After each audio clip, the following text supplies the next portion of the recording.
Hey guys, what's up? Welcome to the TCG Shows podcast. Unfortunately, Colin was running it kind of solo in the beginning. I was running late.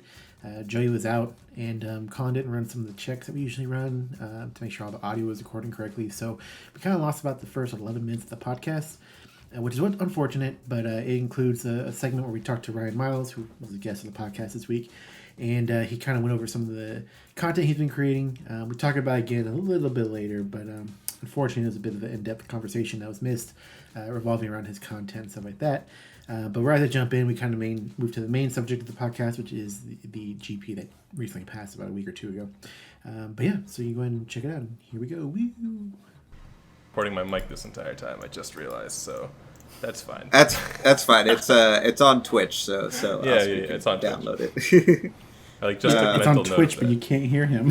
Well, his audio's there. You just gotta use the hardware. Yeah, it's good now. It's good now. I have you guys' audio not being recorded. Is that correct? Yeah. Okay. Yeah, Cool. yeah, that's correct. Fantastic. I'm doing this right. So I guess since Oscar's joining, it's a good point to jump into the GP. So you attended the most recent GP. So just as a general sense, how was it the first GP in a while and probably the last one for a long time? Yeah, probably. It was really cool. I was a little bit worried about, coronavirus concerns, but the venue was absolutely massive. We had, I think, 62 players, and, we had a couple people tagging around that were just like, there for the experience and not really playing. So probably about 70 people in the room. And there was enough room in there for like 200 to 300, I want to say, probably 250. If we had tables filled up, but there was plenty of room between tables, plenty of room between seats where people were actually playing. Really not a concern at all. Everyone was wearing masks. Nobody was trying to be a hero of but my rights. It's nope, we're here to play a card game. We're all going to do our best to keep it safe, which was really cool. And yeah, it was just really good to have physical cardboard in my hand playing cards again, honestly. It was just a really good time. And I played against a lot of interesting decks, and it was just good, man. It's felt so good playing cards again. Yeah, that was one. I've been wanting to hold cards in hand and play a game. Oh, Yeah. I'll play on Well, Skype. the pre-release was a nice little thing where I was like, oh yeah, that's even though it was still over webcam and stuff, just being able to shuffle cards and play them out and stuff. I was like, oh, it's been a while since I've done this. It was kind of nice. And you got to do it for a whole day. A whole day, I did. And then I actually played Wanderer on day 2 as well, so I got to do it for 2 days. It was great. That's awesome. Yeah. So you actually went through and ended up getting to top 8. Mm-hmm. So how was the overall... well, I guess first, what deck were you running? You named a couple pieces of it, but... Yeah, I was playing... The exact same deck as Derek, who ended up getting 3rd place. We were playing Brunhild with Kaguya, Awakening of the Winged Lord, Sigurd Altar, and that's pretty much the shell for it. The idea is that you're playing Explore the Unknown, so you're trying to dig for a Calico Cat on 1, or if you're going 2nd, you've got 10 green stones and white energize, so even if you go 2nd, you have turn 1 Kaguya, and you're just trying to counter anything your opponent plays to put your 7/7 on board and start hitting them. And then what really makes this Kaguya deck, or what makes this deck super good, what makes Kaguya decks good in general, is the mode of Awakening of the Winged Lord, which lets you look at the top 4 cards of your deck and put any 2-drop permanent essentially into play. So basically, if you get to hold open your Kaguya mana, and then if your opponent tries to play around Kaguya by playing something that you don't really need to counter, or they just don't play anything at all, you can use that mana proactively to play Awakening the Winged Lord. And then Awakening the Winged Lord can pull in a Sigurd, which can get an altar, and then all of a sudden you pull in a Sigurd at instant speed, you get an altar, you still have Kaguya mana for next turn, the game just ends. Faricia ended up being a super, super good card. She costs 2 mana, so she can come in off of Awakening of the Winged Lord. Just a bunch of different pieces that are just utility off of always threatening Kaguya or Awakening into some altar combo piece. And then of course you do play the Athenia and the Sephiroth, so if your opponent ever does tap out and they just try to play something important to force you to Kaguya, and they're just all right, you countered it, now you get your turn in your control deck, and you're oh well, I can just rip your hand apart and draw 5 cards, and that'll be the end of the game. So it's very good at being proactive on our opponent's turn, very good at being reactive. It felt like the best deck going into the tournament. Hanzo, I think, ended up winning it though, which was it just didn't play the Kaguya. It tried to be more proactive. Disgusting. But yeah, it was just Brunhild and counter spells, pretty much. Interesting. And if you guys want to follow along, I'll try to remember to link below for the Forcewill's official website. Put up the top 8 list, and it's kind of cool because they actually put up links for each of the individual cards in the list, which is kind of nice. They just didn't put the names of people, so you have to sort of. My deck was 8th place and 3rd place. It was the exact same list that me and Derek took. So okay. So what were the other decks that made it in top 8? Were they, because I see that they use different rulers and things like that. Are they a bunch of different types of decks, or is it similar, or decks that are different but trying to do the same theme? Like what did you kind of see there? I think a lot of people are very upset as to how similar they look because they see the Sigurd and the Altar and they're like, oh my god, these are all Sigurd Altar decks. And it's like, all right, well, on the one hand, yes, because there is a combo that exists in New Frontiers that if you tap out against it, I just get to rip your hand apart. Of course I'm going to play that in the competitive deck. I'm sorry. But in terms of the other 30 cards that go into the deck, they felt pretty different. All the Brunhilds were pretty similar because they all played Kaguya as the extra supplement to the Altar package.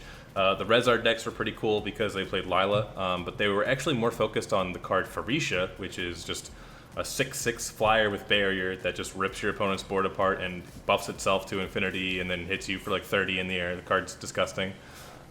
There was a perfect Loki deck that snuck in the top 8 by Thiem Galvez, who I don't think has ever taught the GP before, and he came with this Loki deck, and we're just like, what is going on here? This deck is 44 cards, and he's an absolute madman. So it had Altar stuff, but it was more focused on doing perfect Loki things. The Hanzo deck that won was playing Lila, like the Rezard decks, and was a bit more focused on Farisha and also part of True Power. So there's a lot of different flavors of support around the Altar. It's just you also have to play the Altar because it's the best thing to do. But there was also one Arla deck that snuck into the top 8. And I think Arla's actually super, super good. It was my only loss in Swiss, actually. And I actually played against it twice in Swiss. The first time was Ian, who got 4th place. The second time was Brandon, who I really kind of just got lucky against him. And that's the only way I was able to win. The Arla deck is actually super, super good against the Sigurd decks if it opens well. But sometimes it doesn't. So it's hard to be consistent over 6 rounds when that's kind of your win condition. Yeah. That's pretty interesting. And so essentially it's they're all have a similar base, but how they build up from that, it sounds different, essentially. Some decks leaned more into, the Kaguya and the Wicked and the Winged Lord to pull out Sigurd at instant speed. Some went more black-based with Local Corruption, Lila, part of True Power. It's kind of one of those, but also the Perfect Loki deck was just doing Perfect Loki things. So really a bit of everything with the top 8 for the flavor of Altar that you got. Did you? So question. Okay. Is the people who are looking at the list, who are just casual players, who say, oh, top 8 wasn't diverse, it's all the same stuff, is that just because they're focused in on the Sigurds? I think so. I mean, it is the most frustrating part about those decks is if you play against that deck, you have to be ready for them to just go for a Sigurd loop, and you have to have an answer to that. And it's not, there's no real good way to interact with it, because if they dump the Sigurd with Mikage Rhea, they just get to play the Sigurd before you can do anything like Morning Angel, right? Because it goes to the graveyard as the chase resolves, and then the player who resolved the Mikage Rhea now gets priority, and they get to play the Sigurd, and because they're playing the Sigurd, it puts it on the chase, so you can't Morning Angel it. They just get to do it for free. So the ways that you have to interact with it are Kaguya or Arendite, and if you're playing a Kaguya deck, then yeah, you're playing a Kaguya deck. The one Arla deck that we saw in top 8 was playing 4 Arendite in the main deck, because that's just when they play the Sigurd, you Arendite it, they don't get the Altar, you get a chance to play the game. It's certainly frustrating to play against when it's you have to have this answer or you lose because they rip your hand apart. The only decks that kind of deal with not having a hand are going to be other Divinity decks, which is boring. The best way to play Divinity right now is to play Kaguya, or a J-Ruler focused deck. And the best J-Ruler focused deck is really Arla. So that's the only thing that compete. And that's frustrating when you want to play your machines or you want to play your Melgus aggro or whatever it is. And it's just well, my deck is good, but it can't beat having no cards in hand on turn 3. So I just have to play something else. And I understand that frustration for sure. But it's just, that's competitive Forcewell, right? You have to live or die by it. Yeah, I think it's one of those scenes where it's like it's the mechanic kind of like what we had with time spinning, which where I think the frustration might not necessarily be on the power level of it, but more so that it takes away your ability just to play the game and just lose because you played incorrectly rather than just like, oh, you just don't get a chance to play now. Yeah. Is the comments I was seeing, is there, or did you encounter that problem of like people were talking about how it sort of became like solitaire in certain instances, or was that sort of an outlier scenario where those sort of long run on turns that happen because of the different combos? Um, I didn't actually have a problem with time during the event, which is crazy because number one, it's me, and I think if anyone's been watching me play Force will know that I'm a bit of a thinking player. But I was also playing the combo deck, and I was playing a reactive variant of it. You know, I wasn't trying to like play 4 Mikage Rhea and dump a Griffin and just be proactive. I was playing Callstone Pass. What are you gonna do? I'm gonna play Kaguya's. I'm gonna be reactive. So I'm always like trying to think about what my opponent's going to do before I take my turns, but then I also have a 10-minute loop that is going to be my win condition, essentially. And I have to do haiku math on like turn 6 because I'm playing Chant of Tranquility, I'm playing Trowel, the green giant, because I'm a madman. Like, I have a lot of ways to ramp, so my haiku turns came quicker than normal, but I still, like, time just wasn't really a factor. I think it's because, like, if you put enough like reps on the deck, you kind of understand what the loop is. It gets a little bit wonky when your opponent, like, has the opportunity to interact with it, and like they've got mana open basically, and you have to like play around what their outs could be, even though you know depending on what it is you can still beat it. You just got to be a bit more meticulous with it.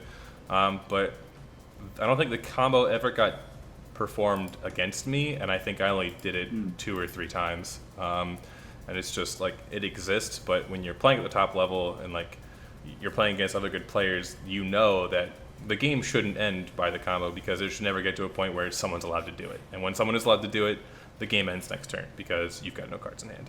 And after you have no cards in hand, they perfect lucky you. And after they perfect lucky you, they Athenia or move your graveyard. Like, there's just no coming back from that. So even though the turn itself takes like 10 minutes, if the player knows what they're doing, it's really not that long. It shouldn't be that long. And the game is over, so it's, you know. Yeah. Okay. Yeah, that's a good, because Oscar might have, but or seen it, but I didn't watch the stream, so I didn't get a chance to really see it in action. So I wasn't sure if that's like a consistent thing that was happening, or if it's sort of it can happen, but it's not a thing that you're gotta play every single round that you go to a GP or anything like that. Yeah, it's weird because it is like you were saying, it is kind of reminiscent of like Distortion of Time days, where like once your opponent resolves that Distortion of Time, the game is over. Like, you're going to lose. They're going to do it 2 or 3 more times. You know how it's going to go. So everything building up to that is going to be around lore-writing the first Distortion of Time and like having Thayer's spells, like winning the counter war to not let that happen. So like these games kind of play out in a very similar way. It's like my opponent's going to Sigurd into an altar. They're going to try and get an Athenia. They're going to try and replay the Sigurd. They're going to try and do all this stuff, right? So like that's what you know is their win condition. That is like the actual way that these decks all win the game. They don't play, you know, like a Griffin and just hit you in the air 3 times. Like, that's not how they're winning the game. It is the altar. So like you know a bit more about like when the game is over and like what you are constantly living in fear of. But on that note, like what's interesting is the Rezar decks especially, they also play the Pharicia Death Scythe combo, where you basically have a lot of ways to put cards in your graveyard, and then you bring back Death Scythe with its ability, and then you discard it to Pharicia, and you pump your Pharicia, and then you do it again, and you just hit him for 30 in the air. So that was a lot scarier, where this deck actually had, okay, I have to make sure I'm not dying to Athenia and losing my entire hand, but also this 20/20 flyer with barrier cannot hit me 2 times, or else I lose the game that way too. So that was definitely scary. So I guess out of coming, we can go over the specifics also if you want to on some of the decks and stuff. But what are your thoughts on the overall coming out of this GP, the overall meta? Like you said, they have similar bases, but they sort of branch out from that. Do you think that's a pretty good point we're at right now, or do you think it needs like just like an altar ban or something, and then the meta will be like where it needs to be? Like, what are your? I've been seeing a lot of different things from people, so I'm curious what your thoughts are. I also want to add to that is like, do you think there's enough data that's been collected off of one GP to make that decision? I don't think there's enough data. I kind of want to see another event, but in my head, the only two things that matter right now are Alter decks and Kaguya decks, and like maybe Arla. I'm still kind of on the fence because I haven't put enough hours behind it, but like testing against the Bremonts, I was super terrified of Arla, and I'm honestly a little afraid that if you just like ban Alter, ban Kaguya, then Arla's just the deck. But I've heard that Arla loses to aggro, but I can't see how, because White is just so good against aggro. It's got crystallization, it's got just like premium removal. So like I don't really care if Alter gets banned. I've been playing Kaguya since DBV came out, and I think that card is still just one of the best cards Forcible ever made. So I think like that's another thing that I would want to see go if we do go for the Alter ban. But even then, at that point, it's just like I think that the power level underneath of all of that is still super high. It's just more proactive power instead of reactive power, and I think that makes for easier games, which I like. I really dislike. It's not that I don't like playing Alter, it's just when I'm playing against Alter, my opponent has access to their entire deck, and now I have to play around their entire deck at instant speed, no matter how much mana they have open, because that Alter is on the field. And like that really complicates my decision trees, even though I'm not the one with the Alter on the field. And I really don't like when games get that out of hand in terms of decisions. So I would like to see the card go for that reason. Kaguya, I know the Europeans are very prevalent about, especially the Germans, are just like, Kaguya is even more of a problem than Alter. And I kind of agree, but I haven't really tested enough to say that that's entirely true. So. Yeah, at least with like Alter especially, we do have, granted not on the current meta, but we do have, it's been around for a while, and it's not the first time it's been a problem child. So I could definitely see them going for at minimum just getting rid of Alter and then seeing how it goes from there. If they do a ban list, we still don't know if they'll, because they haven't done any bans, I believe, since Distortion of Time, I think. What was that? I think it was since Distortion of Time and Spirit Stone back in over a year ago. Yeah, because they've only done erratas since then, and that was just, erratas of typo or different things like that, not like, oh, this card's too strong or anything like that. So I'll be curious to see if there's any reaction to this, or if they'll wait for another GP or something like that and go from there. But we don't know when the next GP will be, so it might be irrelevant at that point, because this next set looks like it has the possibility to be kind of bonkers. So it really does. One thing I have heard some people talking about is instead of banning Alter, banning Kaguya, is doing an early rotation and just rotating out basically DBV, but also the rest of the new Valhalla stuff, and only playing with the stuff from this set. And I am inclined to believe that Prisia is still very, very strong, or Prisia and Melgus. Super Burning Beast Rush just has no counter, and Melgus's Sword Art, the one that you can burn for 1,000, you sacrifice your whole board. You know what I'm talking about, that card? It's just very, very fast in the format. I'm kind of worried about those decks, but I haven't played enough of the format to really know if that's truly unbalanced or not. But that's an option too, actually. I don't think I'd mind that if the next Grand Prix in September or October or whatever, it would actually just be a cluster Grand Prix. Should be neat. Yeah, I mean, that's what it's kind of what they did with Reflect Refrain, right? Kind of. The problem with Reflect Refrain is they rotated it, but Reflect Refrain was still in the current cluster, and it's like, wow, Reflect is still the best ruler. Whoa, they're like, oh no, what have we done? Don't worry. We have a counter coming out next set. Here's Black Moonbeam. Here's Black Moonbeam. I was thinking is there hasn't really been in this new cluster any like specific card that replaces the Arendite, Lorite type of void that's in some shape or form has been kind of around in Forcible. So I feel like it would have to come out in the next set for them to be able to do that, because without that, then we got a lot of other possibilities that could be happening, which could be good. Maybe taking away that ability to cancel lets other decks roam more free. That would counter those other decks that otherwise wouldn't or something. But Yeah, on the one hand, where like I'm super anti-alter because when it's on my opponent's field, I just don't like their decisions are so much easier than mine now because like they know it's in their deck and I have to play around so much more. Looking at just Alice Origins as a whole, there's really not a lot of reactive cards at all, like you're saying. So if you do just rotate, like the amount of things that I'm capable of doing on my opponent's turn is so low, but the amount of powerful things I can do on my turn is ridiculously high. Just because like playing a Regalia is one of the most powerful things I can do. It's going to activate 2 abilities to my ruler. It's going to give me 2 mana to use that I can use on other cards. And none of the Sword Arts or Mage Arts are super good that are instant. It's like Light of Raisin Revive is not bad.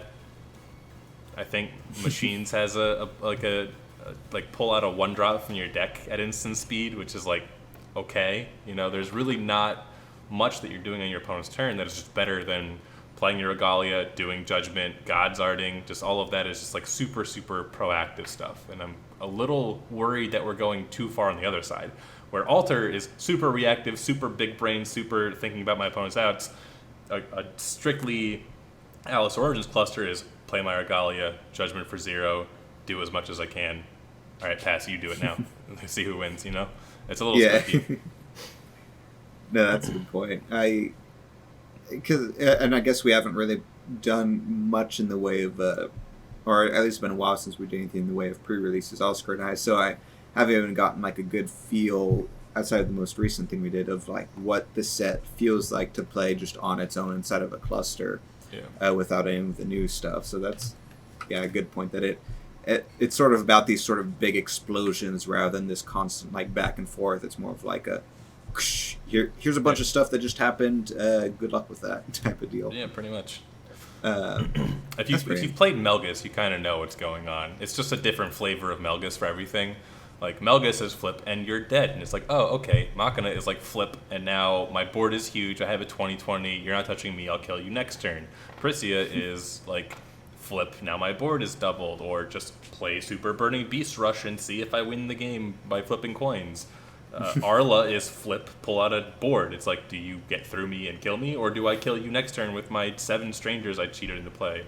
Rezard is flip and put in a Griffin, get 2 stones, and then God's Art and kill your board. And I've also got dudes, like, it's just very much like, if you're flipping, you want to be killing the opponent. If not, they're probably just going to flip back on you, and then it's whoever did their like setup better. Did Prisia get enough friendship counters? Did Arla get enough strangers removed? Did Rezard put enough zombies on the field?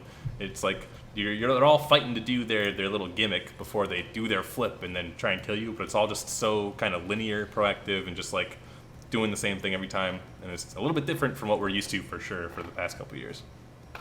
Yeah, and it's a good point. I'm looking at the top 8 list again, and I am noticing that there's only, was it 2 or 3 that are actually rulers from this cluster? Yeah. And the rest are from last cluster. It's entirely because of Power of Immortality, because the card's just so good for 1 mana, honestly. Yeah, and it's one of those things where the Rune deck was just, in my opinion, I still love the Rune deck. I know some people, it looks like, are glad for it to be rotating stuff, but like it's also just such a solid mechanic that it's hard to move away from that unless this cluster also did that. And I tried to do like a different type of thing, but made it random, so by definition it's really hard to get close to that consistency of a Rune deck, especially with cards like instead of Power of Immortality. But or did you have anything to say, Oscar? No. Okay. to put it into, I'm trying to put it into perspective of, I guess 2 different ends of this. So, on one end, we'll say out of 10, we'll say a 1 out of 10, we've got Sherry format during that time, and then at 10, we'll put the middle of a Lapis cluster format. If that's the 1 to 10 scale, where would you say the format is currently as far as meta? Obviously, we don't have a lot to go off of, but based on this GP, and I'm sure you've been testing and have experiences in that, and what would you put it as, like, the potential of the meta, especially like next set or post rotation with the cards we're working with? I'm confused on your scale. Is it just from bad to worse? No. Like One to Scheherazad's 10? like there's only one deck, and then Middle of Lapis Cluster is like you've got Valentina, you've got Lumia, you've Okay. got Fox. It was when Got it was it. like, hey, there's a GP. Oh, I forgot that ruler existed and it got first place. There was like Okay. 7 rulers in the top 8 of every event, and there was like Okay. 8 different decks, and it was like the Golden Days format. Yeah, I was following. Yeah. I was following. I remember that was a lot of fun following the GPs during that season, and then it just what was it when Fox came out and it just went. No, when Fox came out was like the best time because we didn't have Was it Demonic when- Dead yet. Yeah, because we had Lumia. Oh, yeah. right. It was when Prissia came out, which was like Right. literally we only had 3 months, and then Prissia came out, and it was all ruined. It was all doomed. But then there was like some time after Prissia came out where we got Tree, and like you could play Prissia and Tree and Fox and Lumia. But yeah. If there was like a memoir for Force of Will, it would just be always called So Close. Because like Force of Will set was always 3 like garbage. almost kush. Yeah, it's always set 3. It's always Prissia in set 3. I guess Reflect was set 2. What was set 3? Scheherazade was set 3, and now Sigurd was set 3. Yeah. Oh, that's a good I don't point. know. I think I'd put it. It's so hard to say because I think Alter is like very clearly the best thing you can be doing, and it also like just suits the play style of a lot of top players because it has so many decisions you can make that like if you're better than your opponent, it gives you more expression to beat them. But I don't think that Melgus is unplayable. I don't think that Priscia is unplayable. I don't think that Arla is unplayable. I just haven't played around with them enough against each other to know if one of them is just clearly the best Divinity deck or the best Stranger deck.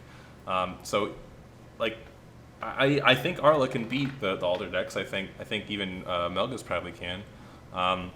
But it's just like not consistently enough for anyone with like the skill to want to top a GP, to be able to top a GP, to want to play that deck. And like kind of sometimes you just leave fate outside of your own hands where you're like, wow, I mulled 5 and I didn't see my Regalia. I actually lose. It doesn't matter how good I am, but that just doesn't happen when you play a Divinity deck. So I'd probably put it like a 5, where it's like in the middle of the pack, where like it's definitely not one deck, but it's definitely not 7 decks. There's probably only like 2 or 3 actually playable Stranger decks if you're really trying to be competitive about it. But you still have to prepare for everything. It's not as bad as Scheherazade, where like you could play Keurig, but it like there are like if I went to an event and I played 7 rounds, I would expect to play a decent number of decks, but I would still only expect like 3 decks to top because I think they would be more consistent and clearly just a little bit more powerful than everything else. Would you say this format's better for 'cause when Sherry was around, like even going to our locals was like if they flipped over Sherry, you're like, oh boy, okay, and it was sort of like that trickled down to the local level. Do you think Right. No, this I think- specific format is better at the local level? Oh, and for just sure, Sort for of sure. waters down once you get way up there. Yeah, I would agree with that for sure. I don't know if we had a format that was similar to that. Maybe like the format where Gil was popular and like nobody played Gil at locals. Yeah, You could play Well, Gil there's a at lot of locals, but thinking. if you played Gil at locals, like not only were you an asshole for 1, but number 2, some Keurig player was probably still gonna trash you. So like you just didn't do it, right? It feels a bit more like that, where there probably is like a best deck, but you can get away with playing a lot. You can play Melgus, you can play Priscia, you can play Arla, you can play Rezard, you can play probably Machines. You can even probably play Faria. You can't play Lenneth though. I will draw my line in the sand at Lenneth. You're not allowed to play Lenneth. And then there's still like Isis is still okay. That's awesome. Fuji is not unplayable. Like you've got options across the board. I think it's at the local level extremely diverse. Yeah, it's like us talking about this is definitely making me wish or miss playing cards and stuff like that, Yeah. and just being going locals and being like, oh that he's playing Gil. Okay, that's cool, I guess. But no, that's cool. Are you going to be doing a lot of? Do you think you'll be doing a lot of practicing or testing, or are you going to sort of wait till we actually get news of when another event will be, and then drop back into the more competitive side of it again? I'm not really sure yet. I always like being competitive, and like this event probably wouldn't have been one that I would have played in under normal circumstances, but the cash prizes were super good because Games and Geeks is awesome about that, and because I just haven't played in an event in like 6 months. I was just dying to get some cardboard in my hand, so If there is an event in like August, I'm probably more likely to commentate it. And I just haven't been super I just hate playing online and I hate playtesting online because I really do want the cards in my hands. That's like half the fun of card games in my opinion. So yeah, in terms of like how hard I'm gonna try, I don't know. I'm not sure yet. I would just hope Worlds is still happening. So, so given an event, like say Minnesota, right? Yeah, so I think Minnesota's in August or September. Yeah, let's assume it's happening and there's nothing interfering it, which I think still has planned right now. I think so, yeah. Is somebody gonna? Is there a hidden deck or gem that exists that may show up and just stomp everything out? That's outside of what we saw. It's outside of what we Possibility. saw. Yeah, I think ISIS is really good. Actually, I think it can sneak up in there because there's it does a lot of similar things to what it's like a Lars is the ISIS expert, and I just played against his deck, and his deck was absolute trash. But I'm sure it was like a first draft, and I know he's probably got something in the works for it. But I think ISIS is still really good because it produces mana. And it just takes advantage of people tapping out very well and is also very reactive. So I think that's kind of where my money would be. I did actually play against a Prisia at the GP, and I was kind of underwhelmed by it because Kagi is a good card. So I think there's a bunch of Divinity decks that aren't specifically like Brunhild or Hanzo that could just be very, very good. And I think Melgus is actually still something to keep an eye out for in general, which... if you were at the event, you played against Melgus. But if you only look at the top 8, you're like, oh, there's no Melgus here. Melgus is supposed to be bad. No, Melgus is terrifying. Interesting. Did you have any last thoughts, Oscar?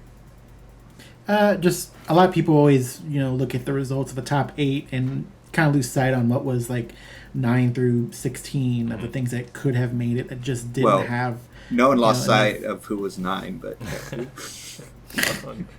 Oh man. Okay, but I'm just saying, you got me distracted. But everybody, always wants to see what those were, so they can see what almost made it and what almost could have competed with everything. I know at that event, 9th and 10th both had records that could have made top 8. It was just a matter of tiebreakers. 9th place was obviously Will. He was actually on Arla, so there was a really close chance that there would be 2 Arla in top 8. And obviously I've talked a little bit. I think that deck is pretty good, has a lot of legs, but it's just Regalia or bust, right? And then 10th was just another Hanzo deck. It was pretty much the same deck that actually won the event, so it's kind of no surprise there. Nothing too spicy, but there was a Prisia that lost its Winnernin. That was someone that I actually drew against in round 5. So I know Prisia made top 16, which is kind of cool, but it's just so hard because the only reactive tools that exist to really beat Sigurd are Kaguya and Erendite.